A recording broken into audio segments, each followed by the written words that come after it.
Stephen. And I'm Lydia. And we're here with Mr. Frisky at Frisky Orchards. Yeah, we're going to talk about apples and apple cider. Yeah, it's going to be great.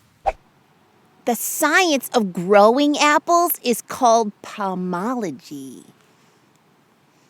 So, Mr. Frisky, can you tell us how you make apple cider? Oh, I'd be happy to. Oh, good. So, you have to squeeze the apples to get the juice out of them. So the first thing we do is we dump big bins of apples. Every one of those bins has about 800 pounds of apples.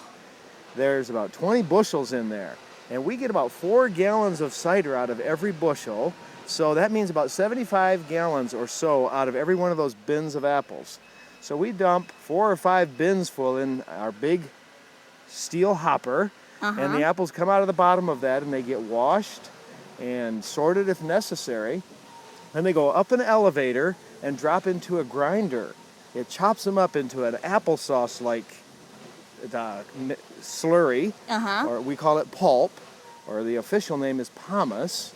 And that drops straight down into the holding tank, from which it is pumped through the 2-inch hose and into the cloths on the press. Our press is what we call a rack and cloth press. It's really quite an old-fashioned kind of technology, although we've upgraded it many times with new food sanitary kind of things like stainless steel and plastic and synthetic cloths and so forth. Well, that makes sense. Yes, and so we just keep filling those cloths one after another, and after each cloth is filled with pulp, we lay a rack on top of it, and then we repeat the process.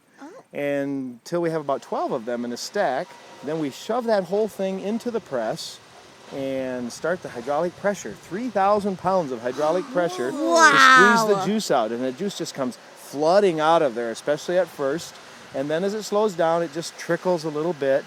But we keep squeezing it for about a half an hour to get all of the juice out. And that's how we get our 4 gallons per bushel.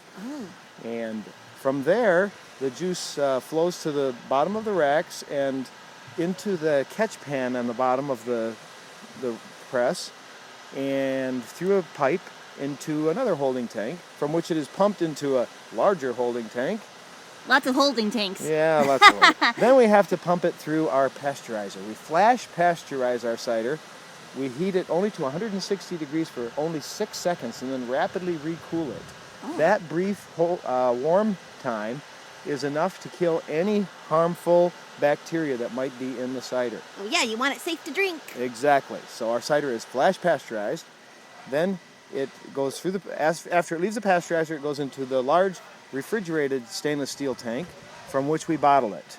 We pump it out of that tank right into the bottler, and we put it in mostly half-gallon and gallon jugs, and we also do some pints, little single serving size. And then we can buy it at the store. Of course, and right. drink it. Yes. We sell it all over Michigan, really, but mostly here in northwestern Michigan. We sell it at our own farm market, and then we sell it at quite a few grocery stores and markets around northern Michigan.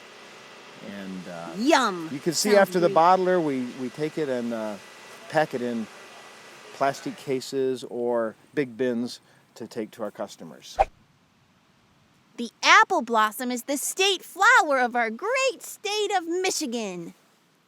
Well, speaking of cider, I was curious how much cider you can make in one day. About 2,000 gallons without going 2,000 crazy. gallons? Yeah, wow. we start about 7 in the morning, and actually they'll probably be done pressing by about 3 o'clock. Johnny Appleseed may or may not have actually worn a pot on his head. No.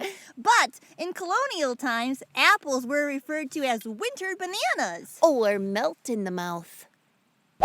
Mr. Frisky, how many different kinds of apples do you grow here? We grow about 25. 25 different kinds? Different varieties, but there are thousands of varieties that we could grow. Really? So we think pretty hard before we decide if we want to grow a new variety, and we have to check it out really carefully and make sure that we think it's going to be a good one for our growing conditions and for our market too, that we'll have a good way to sell those apples. Yeah, you want to be able to sell what you grow. Exactly. What's your favorite kind? That's what I was going to ask. Oh, I think my favorite is probably Gala, although I eat a lot of different kinds of apples. I really By like far- Honeycrisp. Yeah, Honeycrisp is by far our most popular apple. My favorite's No. Pink Lady. Oh, we grow a lot of pink ladies. I love those. Yes. Did you know that there are so many different varieties of apples throughout the world that if you ate just one type of apple every day, it would take you over 20 years? Mr. Frisky, you guys grow your apples, right? We sure do. And you grow a lot of other things, right? Yes, we do. Yeah. How do you see the Lord in your work out here in the orchard? Oh, that's a wonderful question. I love to talk about, Lydia. I know beyond any doubt that what we do here is what God has called us to do. Just like He calls every one of His children and gives them a purpose for their lives. This is what God has given us to do. And He really provides everything we need to do what He's asked us to do. Look at the beautiful trees behind us.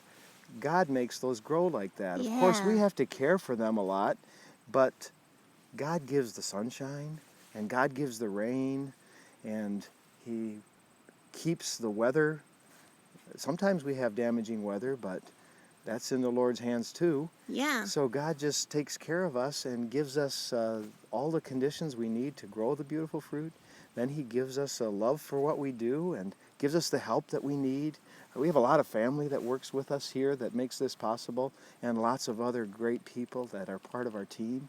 And that's all part of what God has provided to allow us to do what He's called us to do. He's know- so good. Yeah, He He is is. good, There's a God, verse in the yes. Bible in Psalms 85. I think it's verses 11 and 12, and it says, "Faithfulness springs up from the ground, and righteousness looks down from the sky. Yes, the Lord will give what is good, and our land will yield its increase." Yes, I see that increase very much this time of the year and throughout the year. I am very aware of how dependent we are on God's hand of blessing, and we praise Him and thank Him for it. Yeah. You ever played that game in the fall, like at a harvest party, where you bob for apples? Or I you have don't to like that game. You have to catch the apple in your mouth with your Yeah. hands behind your back. Yeah. Well, apples float because they are 25% air. Oh, so they're very buoyant then. Well, that makes sense. Well, special thanks to Frisky Orchard and especially Mr. Frisky. Thank you Yeah. for taking time to talk with us today. We It know was- you're a busy guy. Yes, it was really exciting learning about cider and apples. And if you are near or traveling through Charlevoix, Michigan, you should stop by Yeah. their store and maybe get some cider or some apples. That would be great. Or donuts. Yeah, they have Oh, donuts yeah. too. Yummy. Well, we'd love to have you stop anytime. Thank We're you. open year-round, actually, at our Oh. store right on Highway 31. Okay, yeah, that's Thank great. you, Mr. Frisky. You're welcome. Good to have you anytime. Oh, All right, thank you. you heard him.